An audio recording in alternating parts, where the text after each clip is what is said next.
Welcome to the Misophonia Podcast. This is Season 8, Episode 3. My name's Adil Ahmad, and I have Misophonia. This week I'm talking to Jennifer from North Carolina. We talk about her early memories from her toddler years. She talks about her journey of seeking therapy and eventually being diagnosed with ADHD, which provided some understanding and accommodations. We talk about the potential interplay between genetics, early childhood development, and trauma, how stress and cortisol levels may exacerbate symptoms, and even talk about her alopecia, which is related to stress. She shares her experiences with specific triggers like whistling and how she manages them. And finally, she talks about really wanting to connect with others in the Misophonia community. After the show, let me know what you think. You can reach out by email at hello@misophoniapodcast.com or hit me up on Instagram or Facebook at Misophonia Podcast. By the way, please do head over and leave a quick review or rating wherever you listen to the show. It really helps us drive up in the algorithms, which helps us reach more listeners. A few of my usual announcements. As always, thanks for the incredible ongoing support of our Patreon supporters. If you feel like contributing, you can read all about the various levels at patreon.com/misophoniapodcast. This episode is also sponsored by the personal journaling app Basil, B-A-S-A-L, that I developed for iOS and Android. Basil provides AI-powered insights into your journal entries and guides you with new writing prompts daily based on those insights.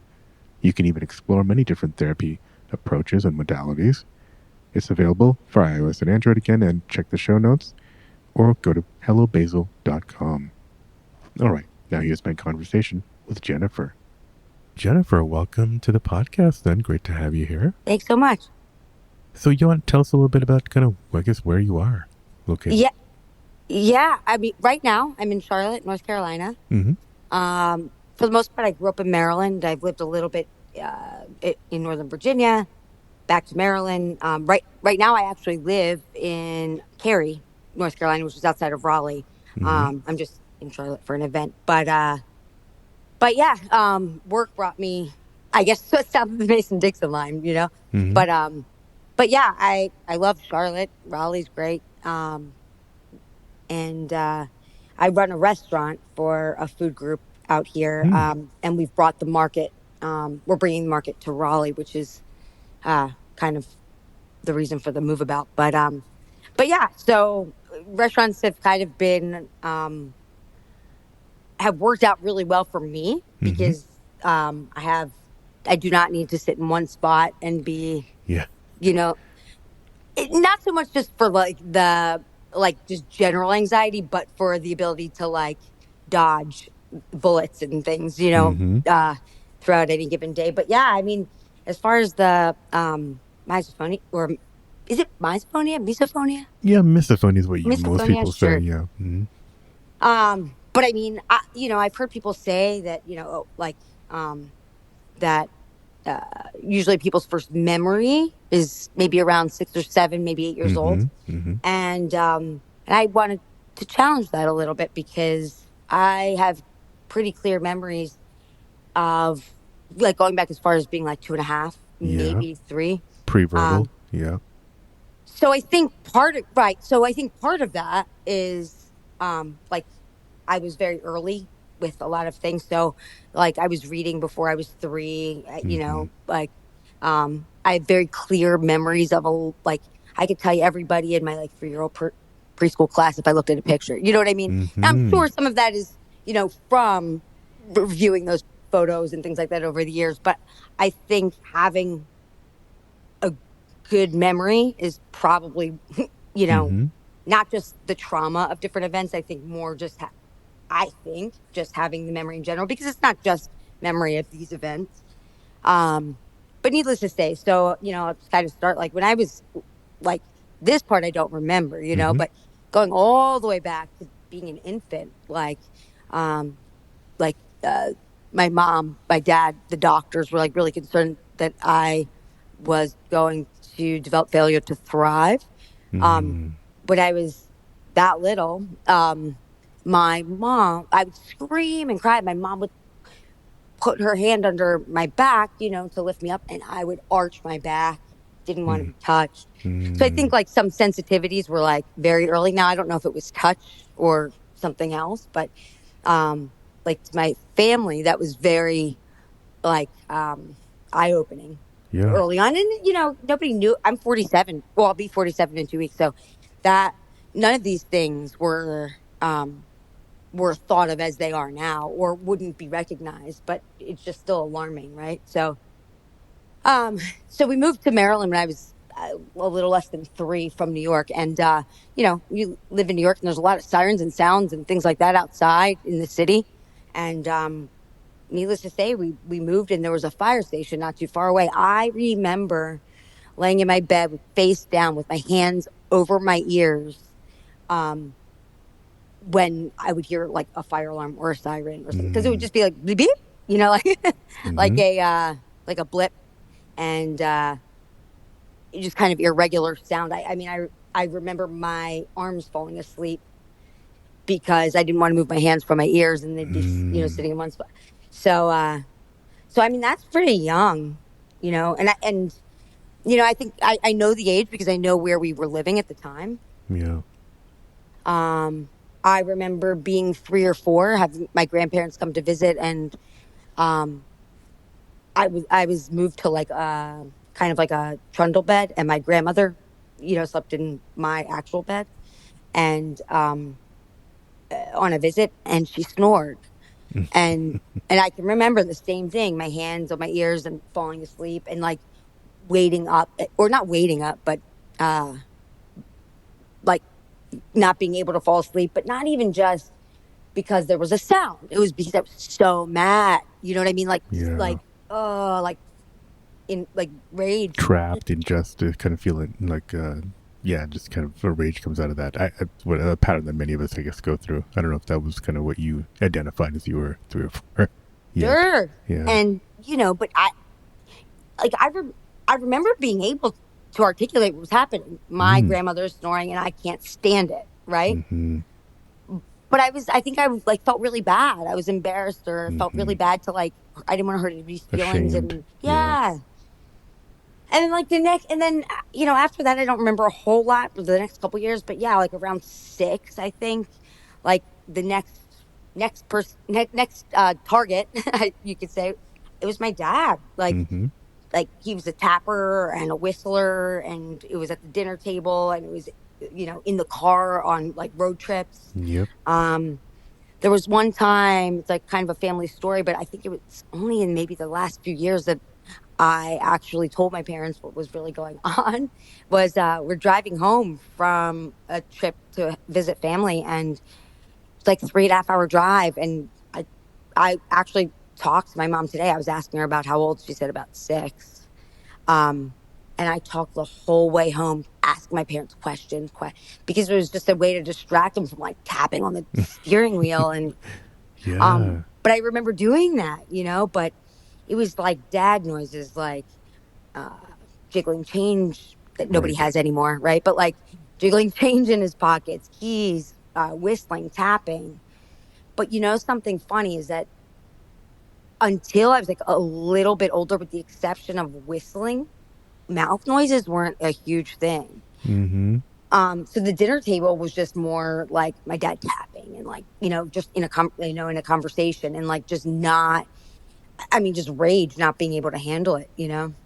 Um, How did they react to that? It seems like you were able to articulate, and obviously they were probably noticing the rage.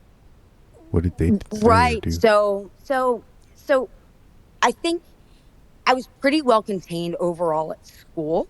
Mm-hmm. So I'll go back in a second, but at school, but like second, third grade, there was a girl sat next to me who sniffled, and then she would tap her leg, and I underneath, and I could see it. So visual was a Yeah, thing I for was me gonna too. ask. Yeah. Um, but I would kind of like bundle all that up. You know what I mean? Not say anything, just hands up, conspicuously like on my ears, um, and would ask to go to the bathroom if it was too bad and I couldn't do it. I couldn't handle it anymore. Nobody knew what was going on at all. I kept it to myself, and I don't think anybody knew until Kelly Ripa, right? like, Right. like, I Right. mean, really. at the time it was just a matter of I was being distracted, or I was bored. And so Mm-hmm. these, like, I was just picking up on stuff. But anyway, yeah. So by the time I get home from school, it was just like all hell broke loose. And I think, um, where I know for a long time, I think they just thought I was bored or couldn't pay attention. But I Mm-hmm. was like a bright kid. So my grades really, to a certain extent, didn't suffer at all, Mm-hmm. you Mm-hmm. know? Yeah, not uncommon. Even for me, I don't really remember it bothering me too much at school until like late college exams in a big gymnasium. But the rest, the way the road to that point was pretty miso free. It was really just at home. So Well, it like did get me in school, but yeah, like it was manageable, right? Like, yeah. I mean, I would start to dread certain things or certain, like, I wanted to move my seat. I remember a couple times, but I Mm-hmm. got through it. I and the one thing about all this is like when there is no trigger, when nothing, like, even to myself, it seems like I don't know why it bothers me so much. Like I can't even Yeah. figure it out, right? So, but anyway, the next like significant event, and then getting back to like how did my parents react to Mm-hmm. Mm-hmm. it was, I must have been in like the fifth grade, and we went. We either went to a baseball game, like a Oriole game, or some kind of event downtown, and we were walking back toward the parking garage. But leisurely, it's a nice evening, whatever. And my dad was jiggling change in his pocket, and I'm asking him to stop, and I remember him saying like, it's a big world out there. You're gonna have to get used to people doing these things, like, and just doing it more and more. You know what I Yeah. mean? Oh And wow. not like trying to be a jerk, but trying to like Right. teach the kid. Yep. And I lost it and I ran. And I think they probably found me. I don't know if she was mad or crying. I can't remember. But like, I don't know, half an hour later in the parking garage. Oh wow. Um, and at that point, they're like, okay, something's wrong with this kid, you know? Yeah. And and they thought it was somehow about like maybe me resenting my dad for whatever Mm-hmm. reason, and let's get to the Mm-hmm. bottom of it. Um, and so I think we must have been in therapy, um, like it was as a family, and then some with my mom, and then some alone, and but obviously all the same therapists. And after like a couple of years, my or maybe it was that long. It felt like it was. I'm not really sure, but at least a year. Um, my parents just pulled out, and she said like, "There's like I don't know what to tell you. Like Mm-hmm. there's nothing I can do for like the."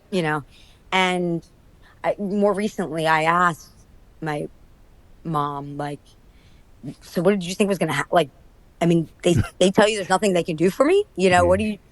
And they pretty much just they didn't think I was crazy, but they thought something was wrong, and I was going to just be a pain to deal with. Mm-hmm. Mm-hmm. So this all came after the from the Baltimore incident, right? 2 years of therapy from that. Right. But Yeah. well, right. But it was like all this buildup. Like, I mean, Yeah. like these kinds of things were happening. And Yeah. the whole, like my sister played the recorder and I'm banging the Right. wall and Right. she's dropping soap in the shower and I'm screaming at her. And you know what I mean? Like, Yeah. um, Interesting. I mean, this is yeah. I mean, some of these things are actually not super uncommon. It's not unheard of to hear of somebody from like age 2 or 3 or 4. It's yeah, interesting to hear about the therapy therapy sessions from the 80s. Basically, this must be the 80s or early 90s, right? When you right, were seeing right. this therapist. Yeah, just fascinating. These kinds of now what seem kind of now archaic patterns of your dad jiggling to just teach the kid, and then the That's right. therapist being utterly confused for Right. for a year or more. But you guys got there. What happened after that? Was it just kind of like was there? So nothing. Like, Yeah. it was Okay. just, I think, like socially I kind of evolved, like, and was this kind of a little bit more of like a bright and shiny kid that played sports and like Okay. did pretty well in school and stuff. So like, it, even though those things didn't go away at all, they were kind of they I think my parents felt like I was going to be okay. You know what I mean? Like I Okay. wasn't going to like become like a serial killer here, Okay. like I was Okay. going to develop into a nice young lady, and like that was just I think. You were maturing. You were succeeding in things, and that seemed to be Right. yeah. had friends that my parents loved, and Okay. so we figure like if things are okay that way, then things are going to work out. And So they give you the benefit of the doubt in some way. I suppose. Yeah. But and I would say that like from like somewhere in like middle school through about halfway into high school, I don't remember anything new popping up. Mm-hmm. Mm-hmm. But at some point, um, in high school, it started to affect my friendships. Like Mm. I couldn't like stay over. Like I mean, I would like stay at a friend's house if they like snored, but I would be up all night, and then I'd be a mess the next Mm. day. Mm. I like somewhere, and I don't remember why or when, but like gum just Yeah. was. I mean, break out into a sweat, like can't control. Mm. Like worst of the worst, pen clicking was the same. You know, Yeah. um, and then it was like little things like somebody picking at their fingers while I'm sitting there, and like like things really started to add up, and I think like around this time, I had read this article about this thing called ADD, and it Mm-hmm. was like, oh my gosh, that's it, right? And so my mom like started like I don't remember if she was actually crying, but like I was crying. We Mm-hmm. were like, this is it. This is what it is. And but I remember explaining that like I don't know if it's really ADD because the way I'm reading this, in this article, this book, this everything, it's ADD is all inside. But what I'm talking about is if I'm in an optimal situation, none of this is a problem. Mm-hmm. Right. It's Right. all, you know what I mean? So, um, you put me next to somebody who's tapping their foot or cracking their gum, and I'm in the classroom, and I get like, you can forget it. I just give up. You know what I Mm-hmm. mean? Mm-hmm. But if I'm sitting with my newly discovered earplugs or something of that nature, or I go outside and it's quiet, then I'm fine. So it's all external It's an to me. external stimulus, yeah, as opposed to things like OCD and ADD, ADHD, which are kind of intrusive thoughts that are there from the inside. So I would always so like I was diagnosed and Mm-hmm. I started taking Ritalin, but I hated it because it was so up and down.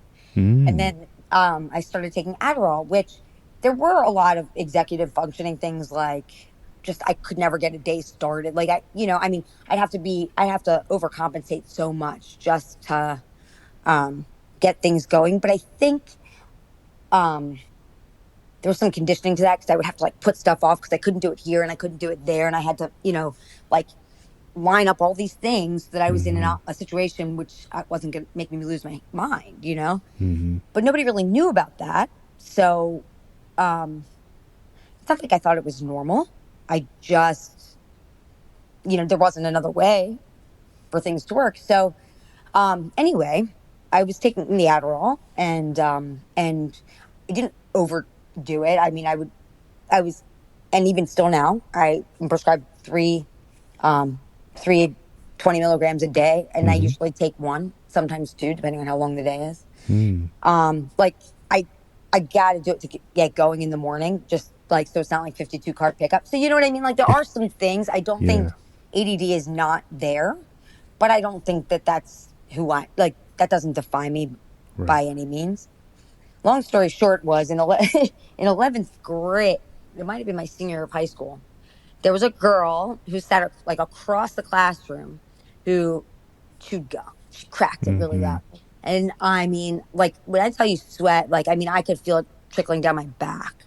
And like I was already on the earplug train at that point, Discman and and everything. Yep. Mm-hmm. like the silicone ones because otherwise, like you can hear everything. I don't know what the point is for something, like at least in like the analog style, if you will, Yeah. of Yeah. earplugs. But anyway, so it was just, and now like I'm conditioned at this point, like when I go in the classroom, I know it's going to happen. I know it's going to happen. And I remember asking her something. People laugh, like they think it's hysterical, like they don't, things weren't Right. like they are today, right? Right. And meanwhile, I've got this 3-ring binder that's like the size of my whole torso, you know what I mean, on the desk. Mm-hmm. And I don't think I've ever, I mean, nobody would have ever saw it coming, but I took the whole desk and I flipped it over. It hit the chair in front of me. The notebook flies all over the floor, and I ran out. the classroom to the payphone where I called my mom and start crying when I finally get her on the phone at work, saying like, "Mom, there's this girl in my class. She's cracking her gum, and I don't know what to do. I have to leave." You know. Yeah. And I came home that day and just like, what are we gonna do? You know. Um, like, can you please call this teacher and ask if we can just like not have gum in the class? I don't know what else to do. Like, I can't go. Mm-hmm. And it sounds so crazy. Like, even today, like if this weren't me and somebody else was saying this to me, I, I don't know if I would get it. Like, are you Right. kidding Right. me? Yeah. You Yeah. know? Yeah. Anyway, the teacher said no, he wasn't going to do that. Wow. And this was a teacher that like was so well revered. Everybody loved this guy. Yeah. It was a psych class, by the way. And you know what I mean? Yeah. And 1993. Yep. Yeah. right. And so anyway, so that was kind of like the beginning of like, okay, well, like we need accommodations. And that's where my freshman year of college, like I took a test. I said, you don't have to put me in a special classroom. Like I can sit in the hallway. I can sit in the hallway. I can Yep. stand. I can Yep. sit in your closet. I just can't sit in this classroom. You Right. know? But I would sit in the front row all the time. Like I'd sit, like I'm left-handed. So I would sit on the left side so that I could like kind of like face away and still write. Yeah. I mean, it was like real strategies, but Yeah. That's smart. You don't have to see. You sit front row. You don't have to see. You get the sounds of people behind you, but if you're in the corner, front corner, that's another good hiding spot. Yeah. as long as they didn't kick my chair. Yeah. Yeah. Yeah. So anyway, but so like I would say, like around that time, like I was better. I was in more control of like Mm-hmm. I can sit, I can speak up, I can get away, I can do any number of things to make this easier on myself, except make it go away. You Mm-hmm. know. Mm-hmm. Yeah. And then I would say, what, maybe, was it maybe 5 or 10 years ago that Kelly, like, so this, there's like About 10 years 20, ago. Yeah. Yeah. all this time. And then I think I mentioned it. And then my mom was like, have you heard about Kelly Ripa? Like, this is actually a real thing. And still in my head, I'm like, nobody has this as bad as I do. Like, they're just like, it's just not that bad for them. Like, it's just, everybody says it now, Right. which there was a little bit of that. Cause I think a lot of people think certain things are annoying, Yep. like, I think that's pretty normal. But It's to the get to fight a or point, flight. Yeah. right. So, that's kind of where, that when, I mean, like, but I've been, like, I've done the mimicry, like, I mean, Yeah. not after, I'm not talking about because I read about it. I'm saying because like, because like you teach it, I taught myself these things, I guess, Yeah. A lot of us learned it independently or developed it independently, the mimicry, which is right. why it was so fascinating to read about, because we're all like, what? Other people too? Wow. Right.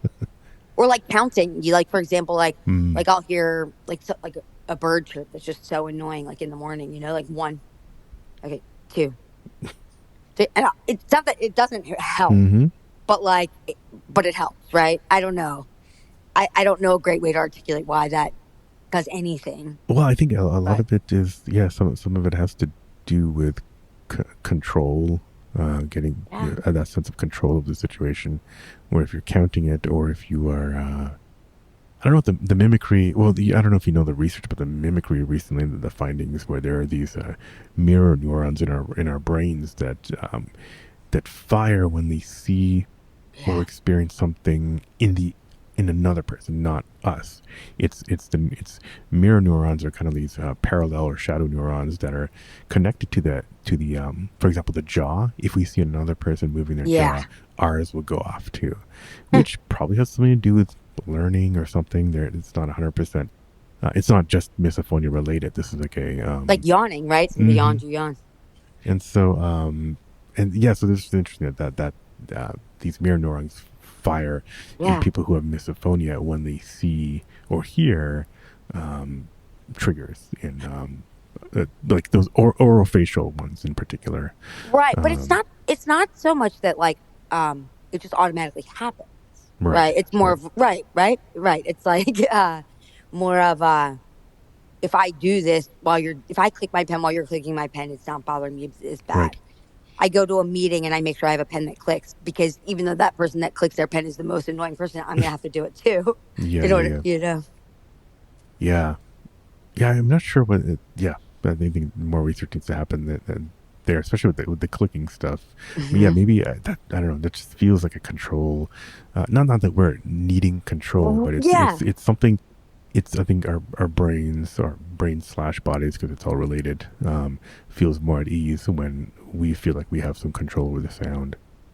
Um, yeah, yeah, yeah. It's that's a hard one to it explain is. why. Yeah. You know, like not the process, but just of like, what goes on in your own head. You Right. know. Right.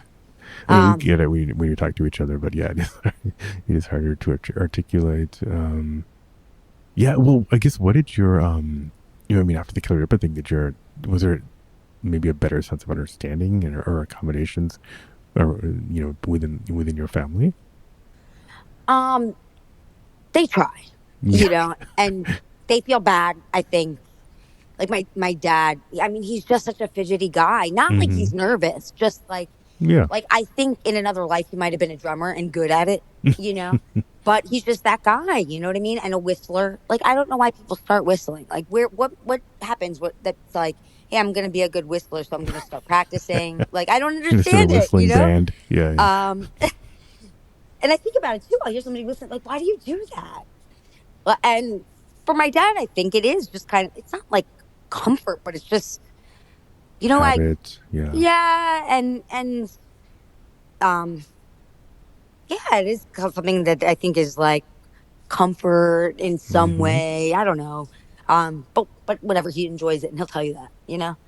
But yes, like I'll catch up, be like, Dad, and I'm so sorry. I'm sorry. But I mean, to the point where like I have to leave, and then like my dad, like, and we're all like, we're grown adults. My sister's like, why do you do that? Mm-hmm. To my dad. And To your I think dad or part to of, you? no, she'll say to my dad, Okay. like, why Okay. do you do that? Yeah. Like, Yeah. Yeah. if you know how bad this is, Gotcha. Gotcha. Yeah. And my dad will say, like, I can't help it, or I didn't mean to, but Mm-hmm. like he'll do it. It's just, it is such a habit. And we don't like, they live in Maryland, and we're not around each other so much to where like it's that it goes off inside his head to specifically not do it. I mean, he has to really like concentrate, to Right. not, but they don't, but he doesn't mean it. And I'm not mad about it. But Right. when it's happening, it's like, well, you have to try not to do it. You know what I mean? Or I'm not going to sit here. Right. Um, and I mean, he does. I also pretty sure that like somewhere in his head, it's kind of like, I am trying, but like you have to understand I'm trying, and so deal with it. Yeah. Yeah. A little bit, even though he doesn't mean it in a bad way. Um, but it's tough. Like for whatever reason, when I go to their house, it's n- it's not as bad. But Hmm. when I'm in like, but I think that's because there aren't really other people there where I don't have to like contain myself. I get up and I walk around, or like, but if, let's just say we're at my sister's house, or we're at we're with other family members, like it's a lot harder because I also think like I can't say anything. You know what I mean? Mm-hmm. Like, so like I just have to almost deal with it or leave. Um, Right. I don't know. Like, and you're right. Like with the control, I mean, maybe I don't really know exactly why that is, other Mm-hmm. than those things. But Well, yeah, it's. I mean, it also. I think part of it goes back to it's fight or flight. It's right, your body, your brain trying to warn you of something, and so if it's not control for the sake of control. I feel like it's control to protect you, and not to yeah, actually protect you, but it's a phantom protection. You know what I mean? Or yeah, a phantom danger, I should say. Real yeah, protection for a phantom danger, and yeah, it's just get whatever control your inner child, or whatever is inside you that's causing this is looking right, for a bit of control, I think. And for you, I don't know, when you said, like, when you were experiencing this when you're pre-verbal, there's a lot of moving around, there's a lot of stuff that maybe you were processing, and this was kind of your reaction or your way of yeah, processing it. And so I feel like, and it's not just me, I think this is a school of thought that Yeah. defense mechanism, maybe too strong a word, but that mechanism is what's at play here. And you're just kind of stuck. We are all kind of stuck in this loop that we learned a long time ago. And so, when people talk about it being a trauma response, Yeah, yeah. doesn't like it's also like what is defined if it goes back that far, like what is how do you define the trauma? Is it possible that the trauma is just that on and you take the genetics into play, hmm right? On a given night, like m- um maybe I was just literally bothered by a fire truck. And Yeah. then it kept, and then I knew it was going to happen. I was conditioned, and boom, genes let loose. I don't know, you know? Yeah, well, that's kind of where I am at it, and it's not like I'm the only person. It's just there's a school of thought where it's there's it's so complex that there's Yeah, I mean there's genetics, which is like in at the population level, at the species level, right, which changes very very very slowly. There's epigenetics, right. which can be passed on through generations. These are like think of it as like a post-it note on a gene saying okay, maybe or maybe not the next generation, because of Yeah, something that happened to your parent or whatever, will turn on or off. And it could depend on if that fire engine went off. It's that's right. unlikely that it's just for one night, but if it tends to be Something laying dormant. chronic, maybe if there's chronic, repetitive, Yeah. small t trauma, and your little child self is doesn't know what's going on. Maybe Maybe my parents things were fighting. You know what I mean? Like, who knows? exactly. That's another thing that comes up a lot. If there's your brain, no, your brain's not only developing, but I've read or and heard that your Yeah. brain for a long time it hasn't fully detached from your parent. Yeah. You're from your mom. It doesn't even it in some ways it doesn't really know the difference. And so if there's if there's some schism there, and all these factors are kind of at play where you're more predisposed genetically to be the the person in the tribal group that's supposed to look out for danger. Maybe these things all come into play, and you are more sensitive. We And are if, more and if, sensitive. I don't know what, um, like connection or correlation there even is to like early childhood development, but I kind of feel like if, for me, it would make sense that if, um, some of the things that may not happen for somebody for another year or hmm two or more, hmm like if I were already, um, in those stages, it Yeah. doesn't match up to Yeah. where, right? And so maybe there's like like a misconnect more than a Yeah. disconnect, you know? Yeah. Yeah. Yep. Yep. Right. Um, yeah, that's an interesting point. Like you said, yeah, you said there were a number of things that are happening for you, which were a little bit more advanced, and so maybe things were just a little bit more accelerated for you in terms of everything from reading to kind of like your brain latching on to this And misophonia idea um, as a protection mechanism or something.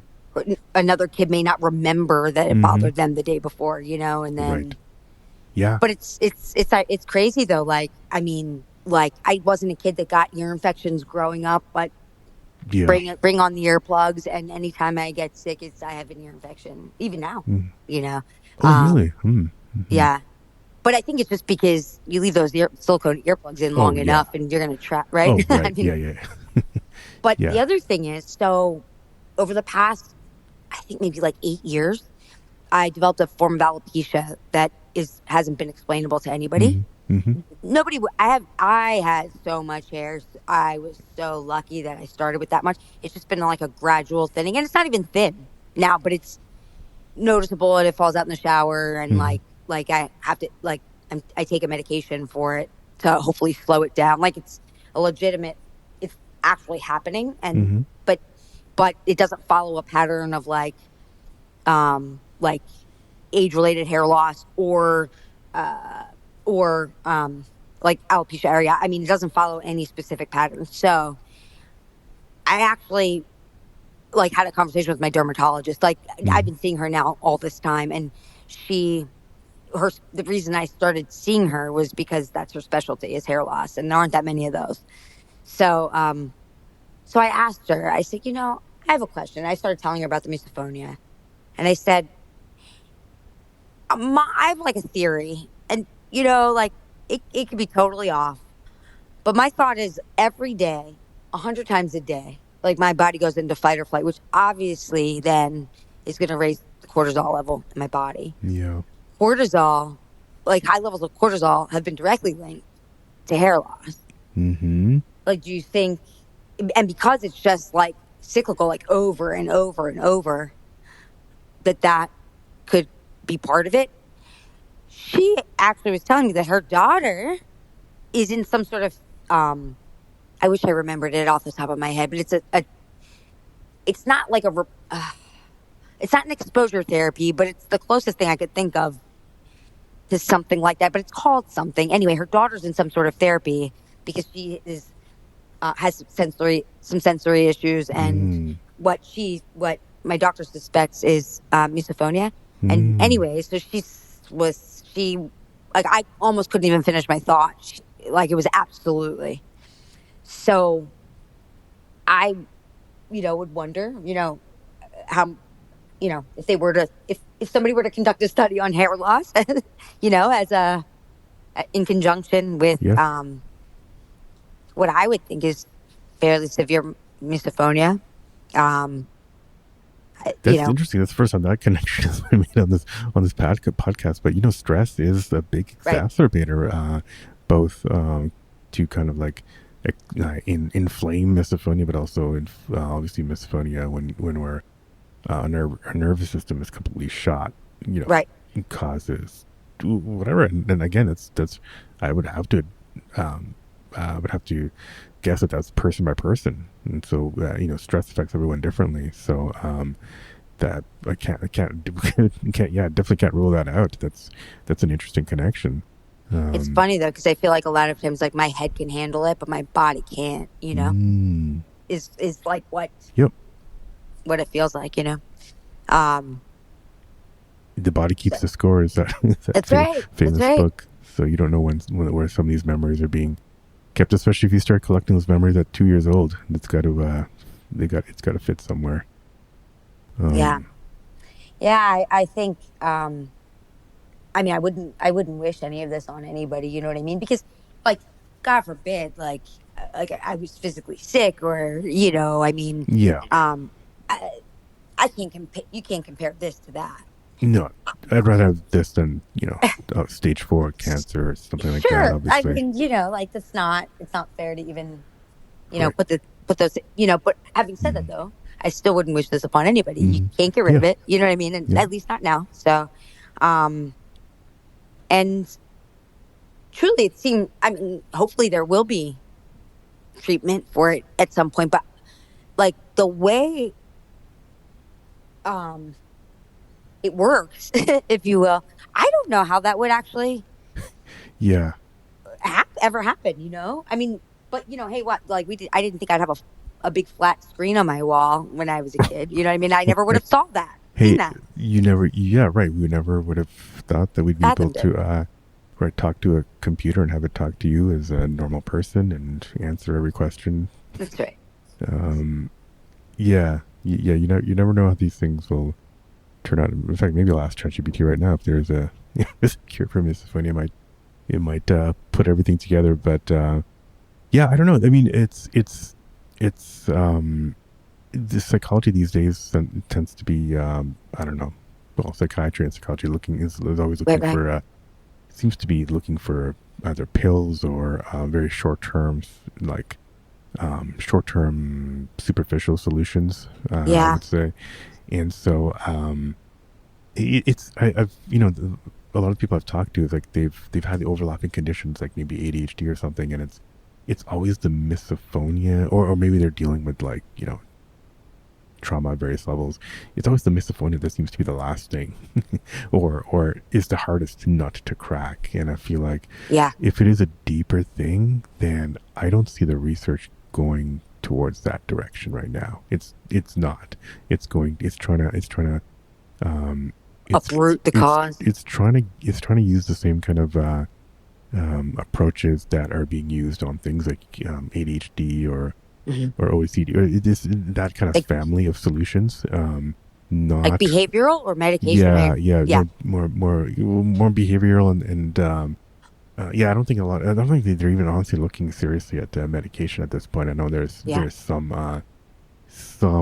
looking at kind of beta blockers and things like that, but I don't see any serious research going in that direction. They're more just trying to look at how to change your frame of mind, kind of thing. Which I mean, I if you think think about it, helps though, at some level, but I don't know if it's going to go to the root cause. I just feel like I'm not saying they're the same. I'm sure there are Mm-hmm. comorbidities, but like if you look at some like an autistic child or Mm-hmm. adult, you know what I mean? Like you don't get like medicine's not you're not going to give them Right. medication, right? But I feel like it's a very similar Yeah. concept, right? Yeah. So, I mean, but by the same token, you give somebody with OCD medication, but it doesn't fix the OCD. Right. It just it does fix their frame of mind, right? So, but it never OCD. goes away. You don't. Yeah. So, Well, OCD, a lot of the treatment is, I've heard the mhm. behavioral treatment is actually very exposure therapy But that would related. never. I could. That would, I mean, yeah. I would like if I was. I mean, I don't know how I would make it like through Yeah. exposure therapy. I don't. Do, does It's that a work for different, people for this? it's, they've tried it. It's generally poo-pooed in Yeah, terms of right. professional, because if It's you like think about it, torture. it's like, going back to what we said a little earlier, if it is your mind and body reacting to a fear of something, trying to protect you, exposing you to it more isn't gonna, jiggling your dad's keys isn't gonna get you used to it. Whereas OCD, I think it is, or phobias is more, Because, it's not that, it's not a trauma response. And so I think that stuff works, like exposure therapy, right. when done right, works, I think, better for those. I think this is a different thing, and I think the world is, unfortunately, outside of this podcast and maybe a few other people, it's slow to kind of come around to that, Right. if it will. Right. Well, the way I kind of think Distinction. about that one, though, right, is like, if you expose somebody, you're teaching them not to fear it. Like, I don't fear. It just Right. makes me feel crazy. You know what I mean? Yeah. Like, Yeah. Well, I just, think that's the interesting thing. I think your frontal, like your prefrontal cortex, your like mhm. your more recently evolved part of your brain knows not to be afraid of it, but there's something Yeah. deeper that is, and that's where the tension lies. Yeah. Yeah. Yeah. Well, it's funny, too, because, like, I've listened to many of these podcasts, and, a lot of people are talking about, like, their current life. And, like, it's not that I love that I struggle through a lot of days. You know what I mean? But I Yeah. feel like I have the best handle I can on Yes. it. It's like the things I don't know that I remember, that I don't know if I remember. I mean, I've got a good memory, but um, like, why did this why is this me, but not my sister? You know what I mean? In Yep. the same house, Right. right? Yep. Like, Yep. obviously, I mean, our makeup is different, but it's like the childhood stuff and like seeing other kids, like, Mm-hmm. um, that is what it's just so interesting to Yeah. me more than anything else, I think. Sure, I'd like to fix this, but it's the interesting part, like, of as far as learning goes, is like, why does it happen? What Yeah.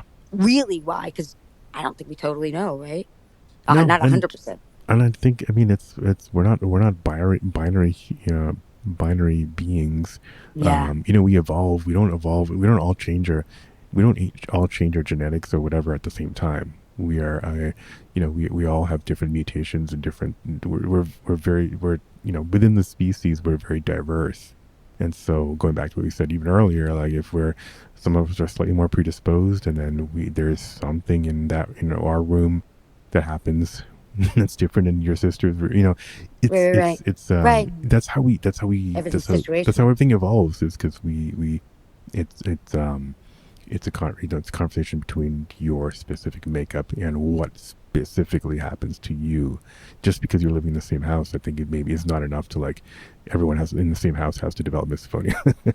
You know what I mean? Right, right, But it's right. very interesting. You're right that because that's unfortunately I see some people look at that and just say, oh well, you know, it can't be this or it can't be that. It can't be childhood development because oh the siblings are not all having it, which I think is a Yeah. too reductionist. So Yeah.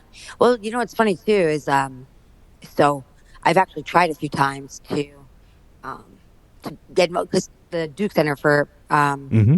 Misophonia is not far from This me, and right I've there, yeah, yeah. yeah, but I've tried to get involved in a few studies and stuff, but a couple like anything that involves like neurofeedback and stuff, I've been cut from or I can't do because I take Adderall. Oh, And okay, I've even like I you know, it's not a good idea for me just to like, you know, willy nilly through, you know, several weeks or months like just to do the study. mm-hmm. But like I've said, hey, I could do a week, you know, like Right, but it's not enough.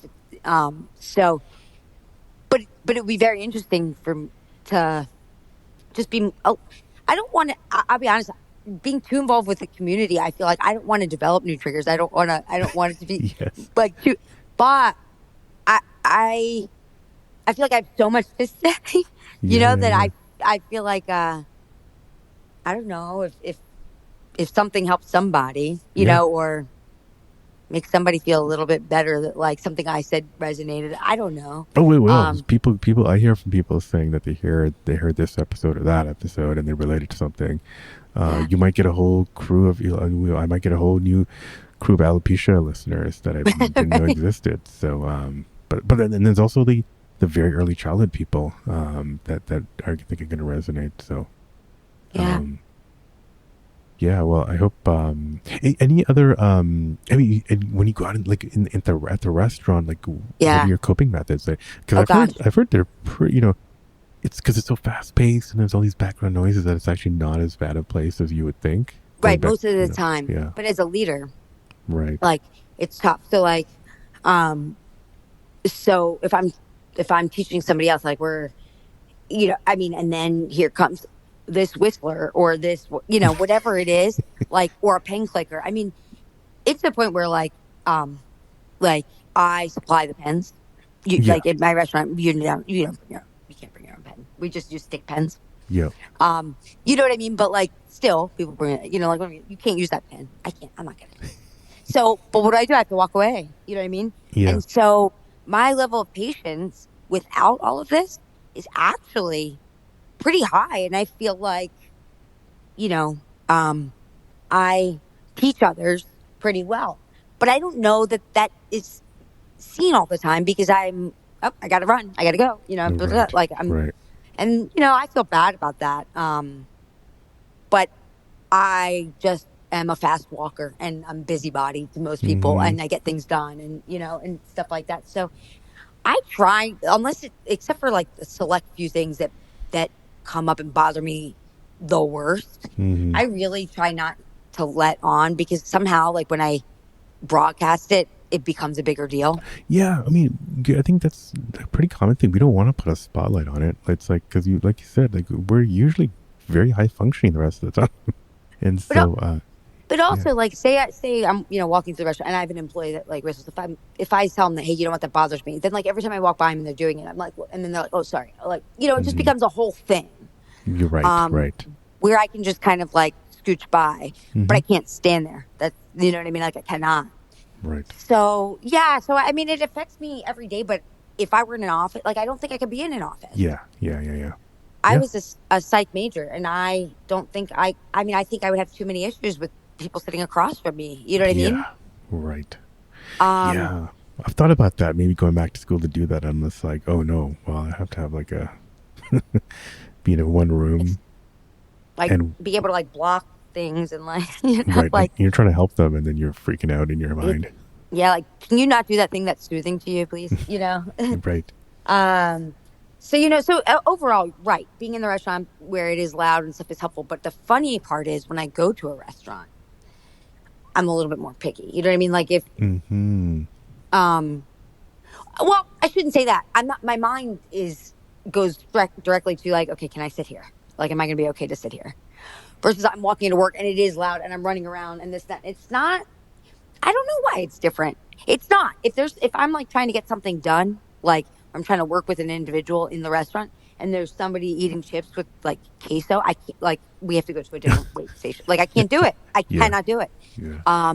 Or if there's like if I say an S talker, like you know what I'm referring Yeah. to. Yeah. Yeah. Right. So if there's like an S talker, like I just name these things, but Yeah.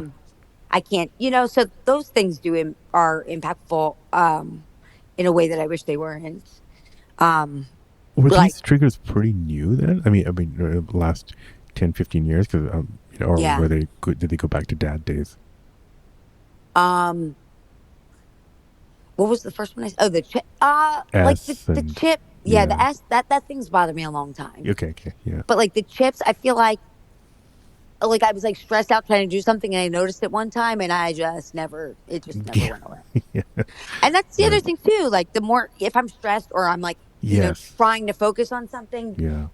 Um, so what's funny is, well, it's not like really funny, but, um, uh, Funny. Yeah. well, so I'm actually going to change the line of thought a little bit is so we have, I'm not exactly sure where you are, but we have a grocery store out here called Fresh Market. Mm-hmm. Well, but I go into Fresh Market. There's a guy behind the like butcher counter that whistles. So when I walk into Fresh Market, I walk into Fresh Market with my with my AirPods in. So I never even Mm-hmm. hear it. I don't notice it. Mm-hmm. Whatever.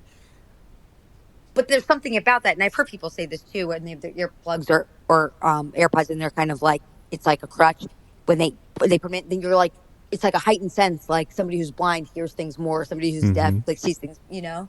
Yep. Um, and so I already know this about Fresh Market, so that's the end of the story. But like, I don't just walk into an airport and think like, okay, somebody's going to be whistling. Like, I try not to like Right. hold off as long as I can Right. because it's times like that I wind up developing new triggers. Right.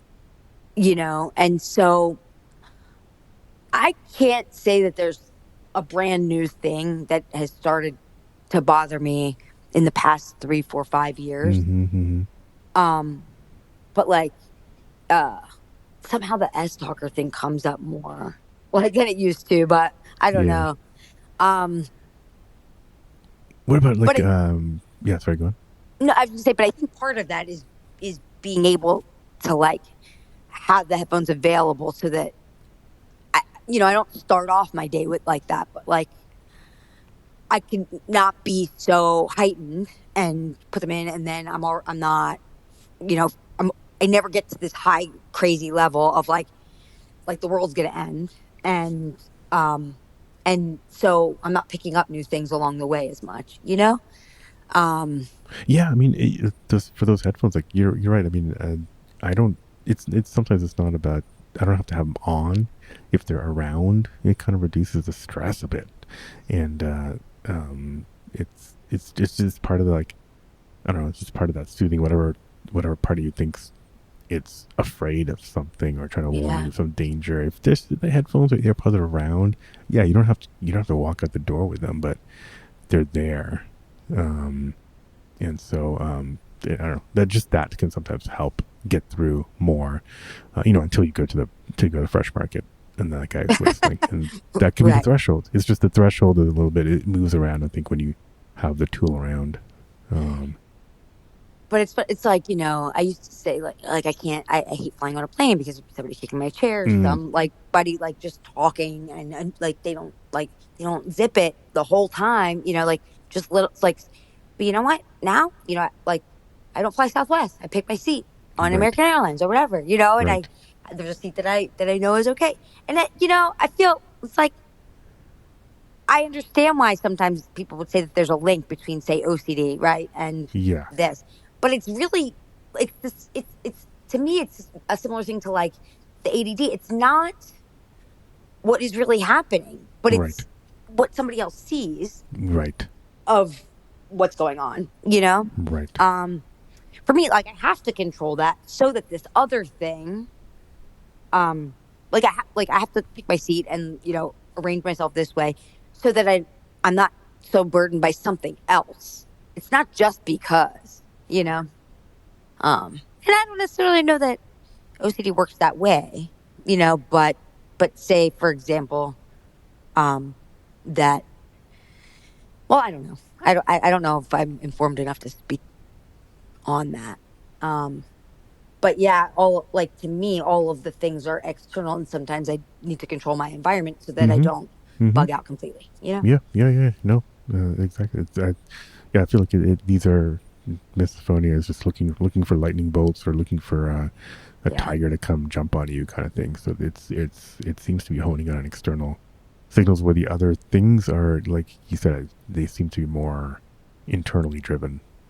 And maybe Uh, even more simple, like mm-hmm. I I know this would just be the classic case and not everything is this simple, but you know like if somebody was like I have to wash my hands or I have to Yeah. check on this and or I have to exercise or I have to it's like they are it sounds seems to me that they are just because of those things, you know what I Right. mean, Right. um not in spite of something else, I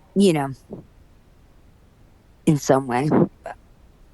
What about you get the do you like friends and stuff now Yeah, as an adult? Do you as you're picking up meeting new people, do you tell them about it?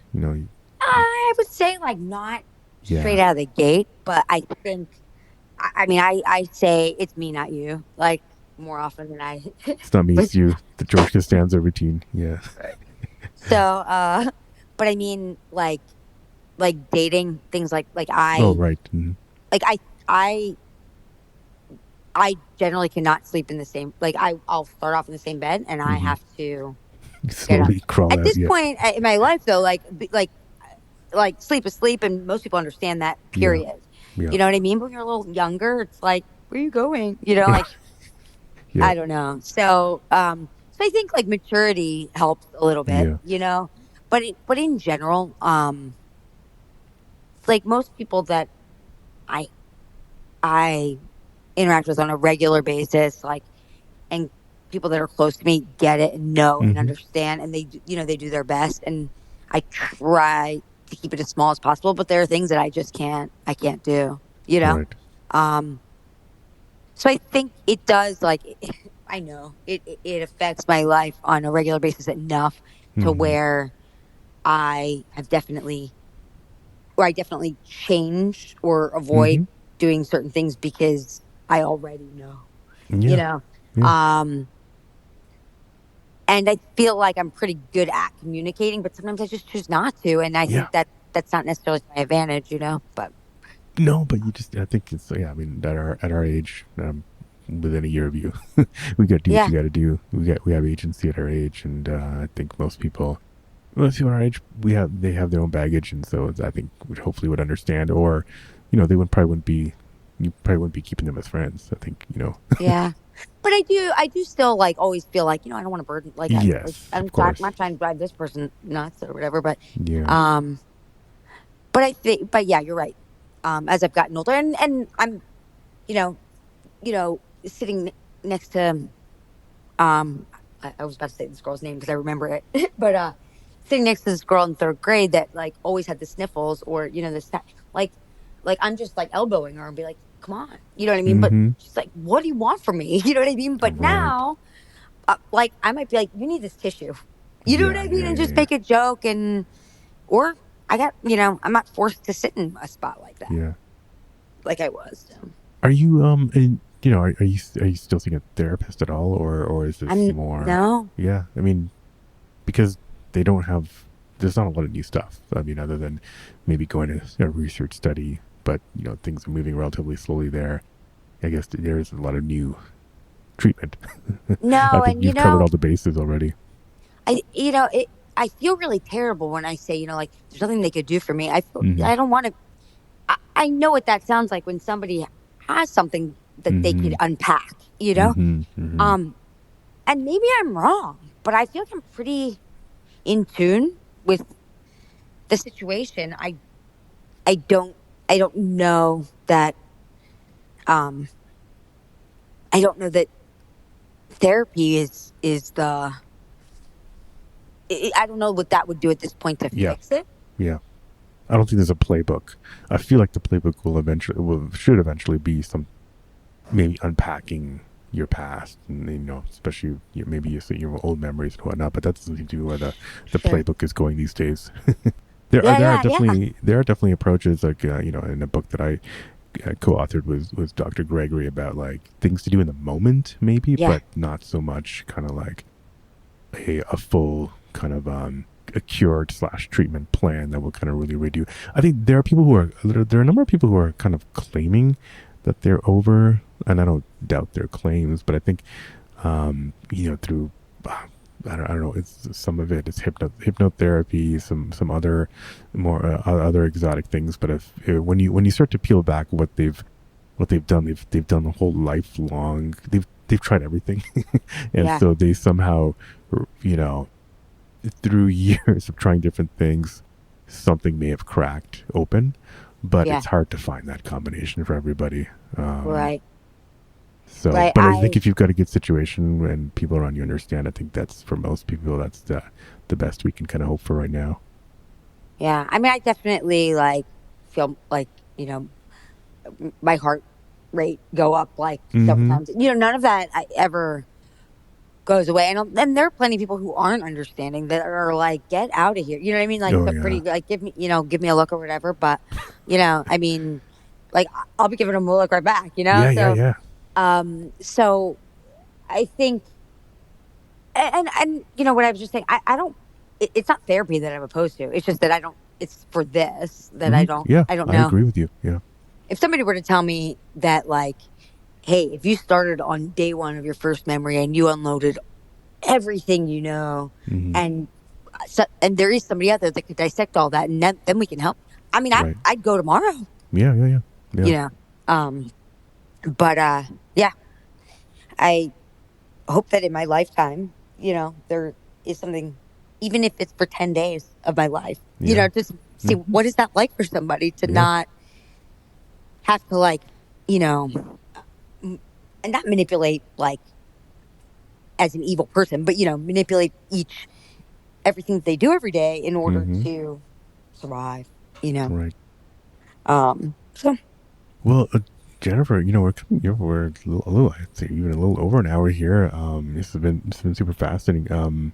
Yeah, I don't know anything else you want to share with me. I actually would. I mean, if you don't mind, I'd like to get I don't know, you can plug your restaurant or whatever. We can have links in the show notes as well. But um, I mean, anything in general about misophonia you wanna share? ah, This is maybe a situation we didn't cover yet, or but I think we covered a lot of ground. yeah, no, I think so. No, I mean, really, like, I think what what is intriguing the most to me is somehow to without it, uh, occupying too much space is to somehow be able to help or be involved or speak or Mm-hmm. in this community just because in some way it's therapeutic, I suppose, Yep, it has but been for me. also Yeah. yeah, yeah, but also it's so interesting to hear Yeah. what everybody else has to say and learn. I don't know, I mean, because it's been such a huge part of my whole life, right? Yeah. So Thank you again, Jennifer. Definitely hope you find others in the North Carolina area. And if you're listening, please reach out so I can connect you with Jennifer. If you like this episode, don't forget to leave a quick review or just hit the 5 stars wherever you listen to this podcast.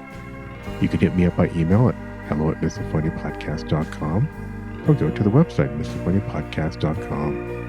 It's even easier just to send a message on Instagram at Misophonia Podcast. Follow there.